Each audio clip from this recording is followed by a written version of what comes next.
All right, Miss Mara. Miss Mara, where are you from? Where'd you grow up? I grew up actually, I was born in San Francisco, California. However, I moved to South America for 4 years at the age of 9 for my father's work. Oh, wow. And how would you describe your childhood? It was actually really fun. I actually liked having the opportunity to have lived abroad. It's not something that everybody, says that they can do. So I lived a pretty privileged life in that sense. And since my parents were from different parts of the world, Brazil and the Philippines, respectively, I was able to kind of incorporate those cultures into my life early on. And it kind of helped shape who I am today. And what kind of kid were you in high school?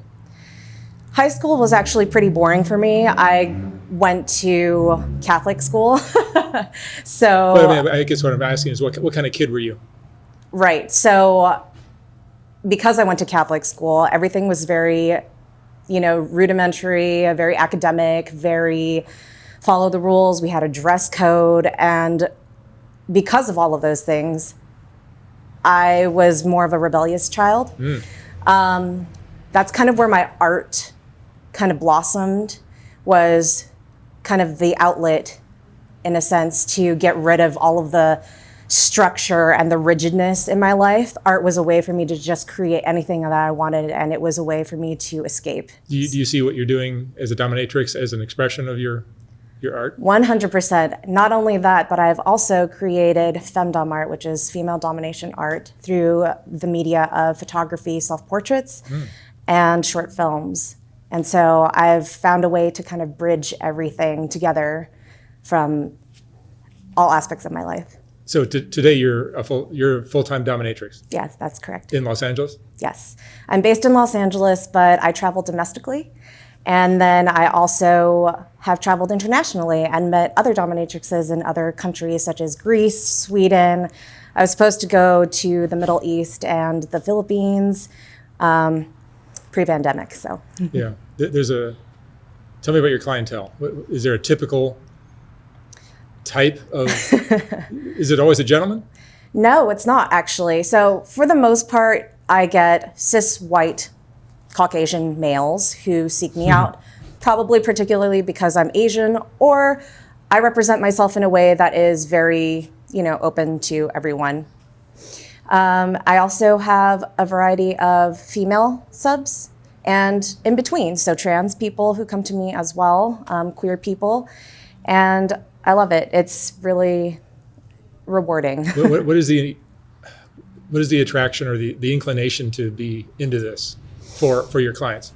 I think most of them, they're actually people in power. So they also can afford something, a luxury like myself. So they are, business partners, entrepreneurs, lawyers, doctors, and the whole gamut of, the white collar society and also some of the blue collar society. And they come to me because they're usually in positions of power and they, at the end of the day, don't want any responsibility. They want to give all of that up and submit to somebody else, in their preference, usually a woman. And they have all types of interests, all types of fetishes, all types of experiences that they want to, live out, that is a part of them. So again, it's a reaction, as you described when you're in school. It's a reaction to what they're forced to do it in their lives. Yeah, I feel like in most countries or most environments that are super strict, they're the most kinky, right? Because for the whole day, they have to act very proper, very, socially acceptable, right? And these standards don't necessarily fit everybody. Human nature is human nature. Yeah, and everyone's different. We have personalities, we have different facets to ourselves. And so kink allows us to explore each of these. And I give them a safe space to do that without any judgment. Do you respect your clients? I mean, do you like them? I do most of the time. There's occasionally somebody who thinks because they have all the wealth, because they are in positions of power, usually they will speak to me in a manner, and I will have to remind them that they're coming to me for a specific purpose and that I am not going to be talked down to. I am not an employee of theirs.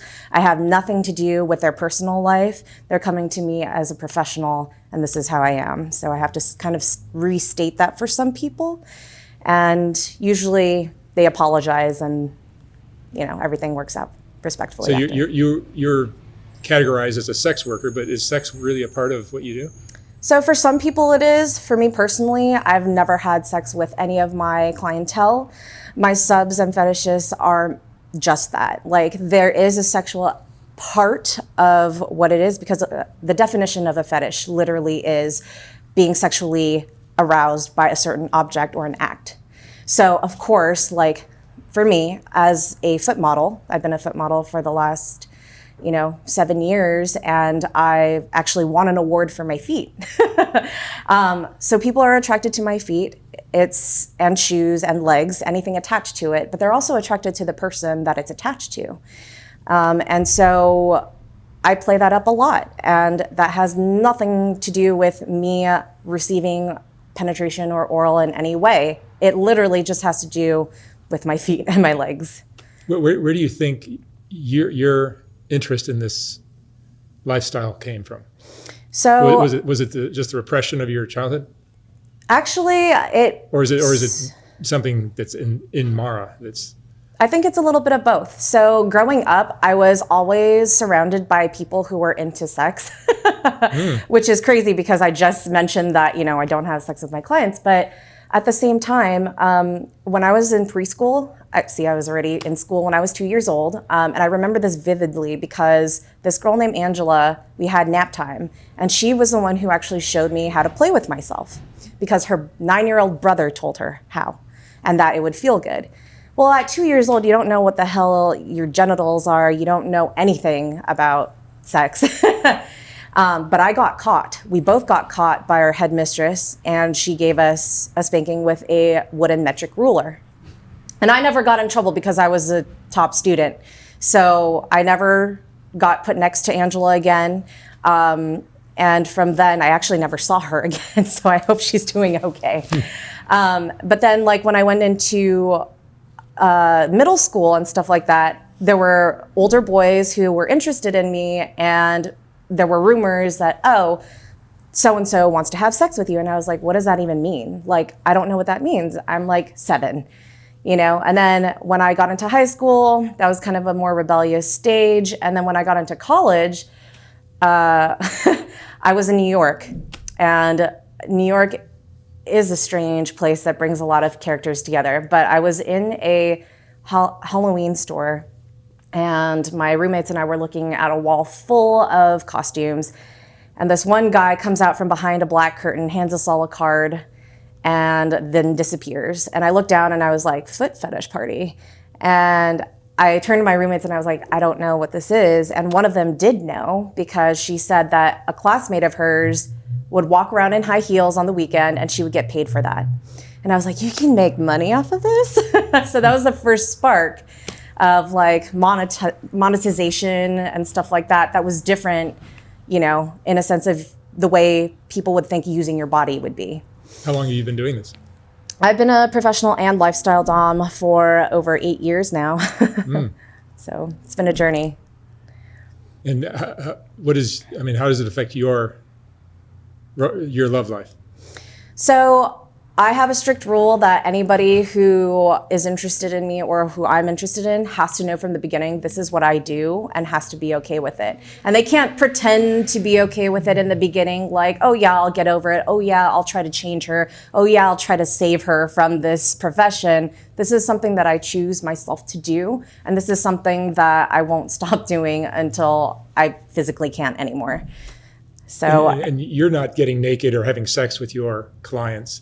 No, that is just my rule, my personal rule. But they are probably often naked or something like that? So there's a kind of appeal to submissives being able to strip everything down and just be, in their birthday suit, because they have no power. It's a vulnerability in your most naked sense, right? You can't cover yourself if you try to, why is that? Because you're ashamed of something, and you can actually get punished for that. If a mistress such as myself tells, a submissive to wait for me, and they try to cover themselves, or they try to look at me or anywhere else in the room, and I haven't told them what to do yet, and they know there's a protocol to follow, they get in trouble. Kind of like school. But yeah, there's an appeal of that because, it's sensual too. You see flesh, right? And then there's somebody else who is clothed. So you're like, oh, why am I the only one who's naked? Why do I have to report to this person? Oh, this person is dressed in an authoritative figure. Right now I'm dressed in like I'm going to give somebody an interrogation, with a military hat, with, gloves, boots, the whole shebang. So there's a whole aspect to why people dress the way they do, why we tell the others to undress, or let's say it's pet play and they're interested in being my puppy. They have the accessories to go with that, and they have to dress like a puppy sometimes. So the reason that maybe some of your client, let's say a male client or female, has been unfaithful with their partner, is that something they would come to you for some kind of discipline, or? They can. Is that? I'm just trying to fish for what's behind them coming to see you. Sure. So most of the time, they are, actually, no, it's 50-50. Half the time, I feel like they are partnered with spouses, but the spouses, if they do know, they kind of do a don't ask, don't tell thing. They will give the permission for them to see a dominatrix like maybe once a month, and they don't want to hear about it. They just know when it's going to happen, period. There's other times when they don't know at all. And I'm okay with that because, again, I don't have sex with my clients. I'm here to do a job in which I fulfill their, utmost fantasies. I can transform them into being a part of who they really are, such as male to female.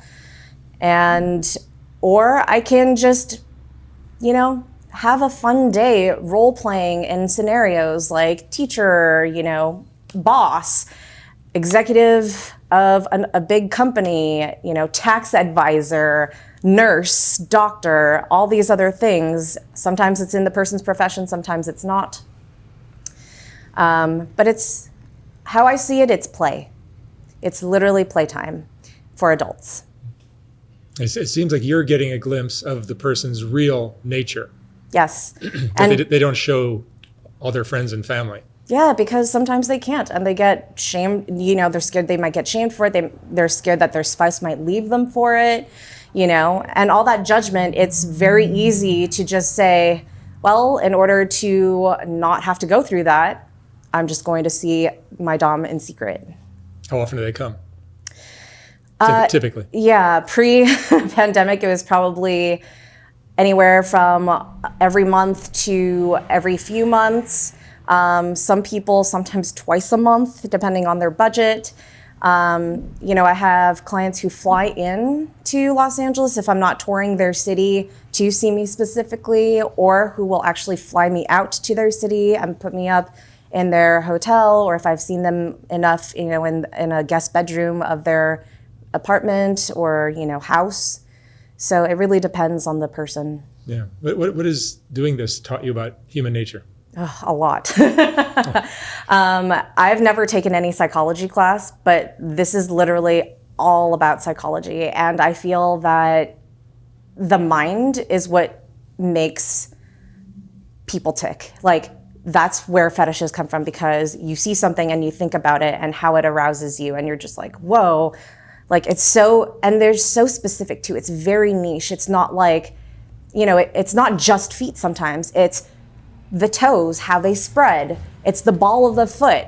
Maybe it's the calluses. Some people are in love with that. Some people are in love with foot dust. In the beginning, I didn't even know what foot dust was. It's literally like the stuff that comes off of your feet while you're walking around barefoot in your house. Like you can shave off your calluses, and people are into that too, because now it's like a bare, soft skin underneath there, ready to be worshipped. You know, it's things like that where you really understand what makes people tick and how to tease and deny that. Tease and denial is a huge part of, you know, what I do, and it's based off of really allowing the person to, you know, see it first, immerse themselves in it, but not be able to touch it yet, and then pull it back, push, pull, and then maybe you give it to them at the end as a reward if they've earned it. I'm not saying you're a professional therapist, but it's almost like a form of therapy for your clients, right? It kind of is. I always recommend them to go see a professional therapist if they need one, but I have had proven experiences where I've literally healed people through their traumas. I give a specific example where this guy who was into tickling was shunned for it by his first girlfriend. She called him a freak, and he was heartbroken because the person that you love, like I mentioned before, is not going to accept it because they think it's weird. And tickling is the most passive, like, it's not even, you know, that sexualizing if you think about it, but there's a fun nature to it, and it literally does make him, you know, get into the mood. And so for her to call him a freak because of that, it was detrimental to him. And I was able to help him kind of accept that he is into this, and he has fun with it now, you know? So what's the most extreme one of your clients has gotten? What we've kind of done. Yeah. I mean, So I could put this into two categories, one of which is humiliation, and the other one is like pain, masochism. I'll start with the pain first, just because that one's kind of something that maybe people could imagine better. And I strung up a sub on a metal web, so it looked like a spider's web. And I knew that he was into having his balls and his nipples tortured. And so what I did was take a bunch of, there are these forceps, medical forceps that can click 3 times to make it tighter. It's usually made for surgery to hold open skin. And so I took versions of that, but I did it on his balls to kind of spread it out. And then I took clothespins and lined as much as I could in rows. I tied his, you know, C to his nipples and was able to hang weights off of them. And I changed the weights so that they were gradually heavier. And then I also put the weights down on his jewels. And then I took my whip and, you know, I told him to give me a number, and I would whip off the clothespins that I saw that were put on his jewels. So that was one, and that took a very long time and was just super painful. Not only was it painful to have the clothespins, you know, whipped off, but it was also painful to have the forceps removed because all the blood starts flowing back in there. And I always tell them to take a deep breath. So that's the masochist. Okay, and then the second one would be more humiliation-based, where I had a really high-end client who would always get like the penthouse view of a hotel that he was staying at, and we would go, you know, strip him down, do a little bit of impact play, which is, you know, using my whip to kind of warm him up to things. And then we would take out a red lipstick and write degrading words on him. And he would have to memorize where those words were and what those words were and say, I am, you know, a little piggy. I am, you know, Miss Mara's so-and-so, whatever. And after that, if he got those wrong, that would add to a punishment because he got the placement or the word wrong. So that was a fun game we would play. And then we would go over to a window and he would have to exhibit himself full on with the lipstick and everything. And I would tell him to say the phrases to me over and over again. And I would pour mineral oil on the top of his head so it would kind of drench him all over. I would smear it all over him. It was very messy, but it was very visceral and very fun. And after that, you know, I put him in the corner And I told him that he had to think of himself in the lowest place ever. Sometimes he had to be on his knees, and he was able to kind of relieve himself after that. So, How has doing this kind of work changed you personally? oh, I've learned so many things. I've learned how to have a lot of patience. I've learned how to build my own business. I've learned how to improve my artwork. I've learned how to talk to all types of people and communicate my needs, be firm with it. I've learned that I don't have to raise my voice. You would think that as a dominatrix, because you're commanding certain things, that you shout and yell and whatever. I don't have to do that, because if a sub is trained, or if a sub is really there to serve you, they are there listening to your every order. And if you don't obey it, you get punished. And if some people want to be, impacted for their punishment, sometimes I even do worse. I do something that they don't want, which is no attention at all. I put them in the corner and say they are in timeout for as long as I want. And that to them is torture, because they're there for the attention. They're there to see me. So I've learned how to play like mind games. I've learned how to use implements. Using whips and stuff like that takes precision. And I didn't learn that overnight. It's through experience, through taking classes, through approaching people that I love their play style and saying, hey, I would love to learn more, about what you do, because I love your style, sometimes even having to pay to learn these things. I've built my own website. Like, there's so much that I've done. I've learned how to dress myself. How did you first get into this? How did you learn when you first started? So my story started at a dungeon house here local to Los Angeles. And because I had no professional or lifestyle experience, I was supposed to start as a bottom.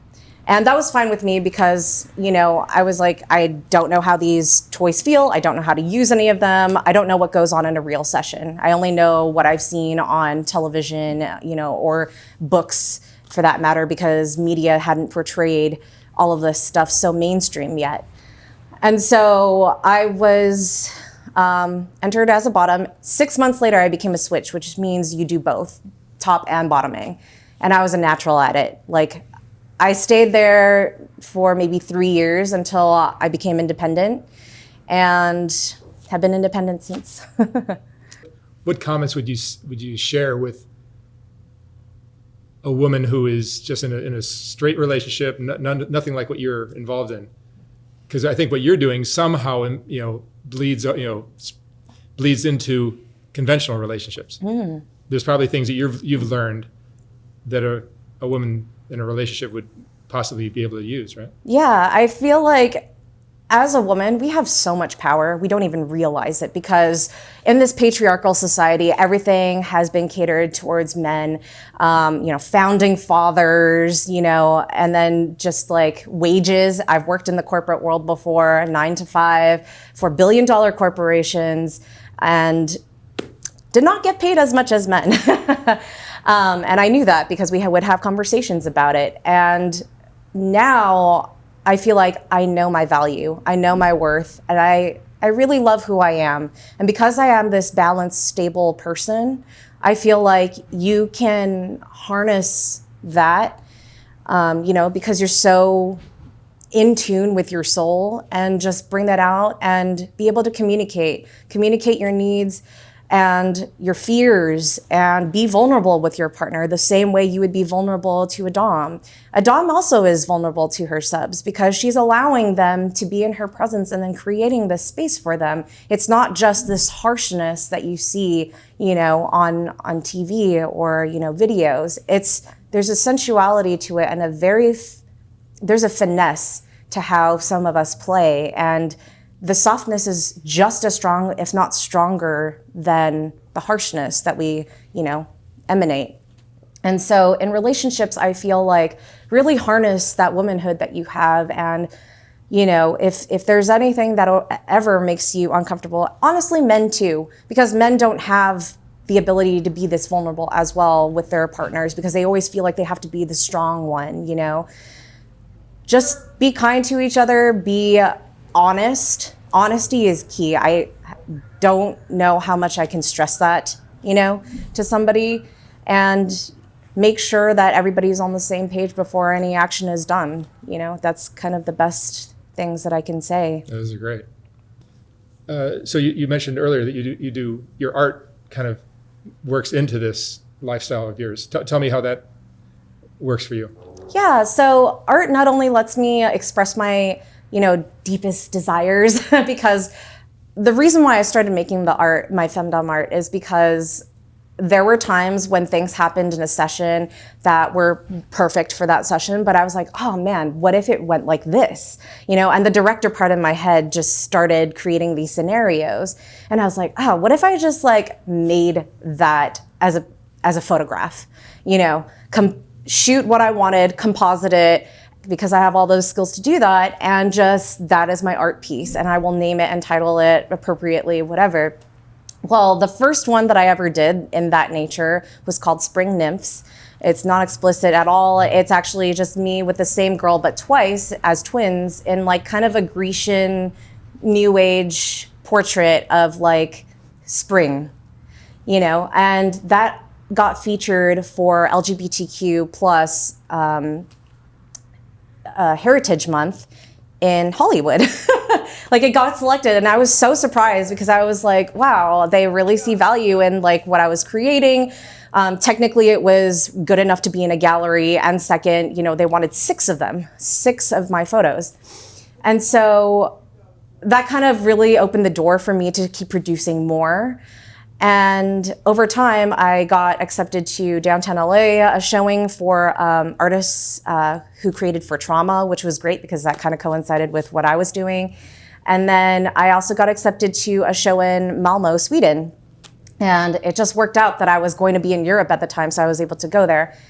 And because of all of these little things that happened, my brain kind of just kept pushing the boundaries and was saying, what else can I do besides photography? So I was like, I love film. I worked in film and entertainment previously. Let's make short films. And so I had enough money at the time to patron, people that I liked. I was in Denver for a show and for working, and I found this photographer who is stellar, and she was friends with a model that I also wanted to work with. And guess what? I made it happen by showing them hey, this is kind of my storyboards. This is the story that I want to do. Are you guys into it? And they were. And so that was my first all women's cast and crew short film titled Cocoon. And it's about taking away a girl's entity and making her something else, like a piece of furniture or a bouquet of flowers. And that is one of my most viewed films on YouTube to today. And not only that, but my films have, reached other DOMs in other countries. In Sweden, I met a DOM there. She showed me her space, and it is amazing what some of these women are capable of doing. You think of dungeons and you're just a man built that, or, some guy downtown built that. And it's all these carpenters and all these guys. She made everything in her dungeon. She literally worked with her, sub to create these contraptions that I've never seen before. And so I started this playlist on my own YouTube channel titled Modern Dungeons, because I wanted to pay homage to all of these women who were making their lives happen in the way they wanted to, and in such creative ways. Because you can be creative like me, where I'm doing artwork and photos and short films, but you can also be building furniture that's never been done before to suit specific fetishes. How freaking cool is that? That's awesome. So tell me about how you get clients. You advertise online, I assume? So there are some sites that have survived Fosta Sesta. Fosta Sesta was a law that was passed a couple years ago to prevent big companies to advertise sex workers on their platform. That is how people used to get their work.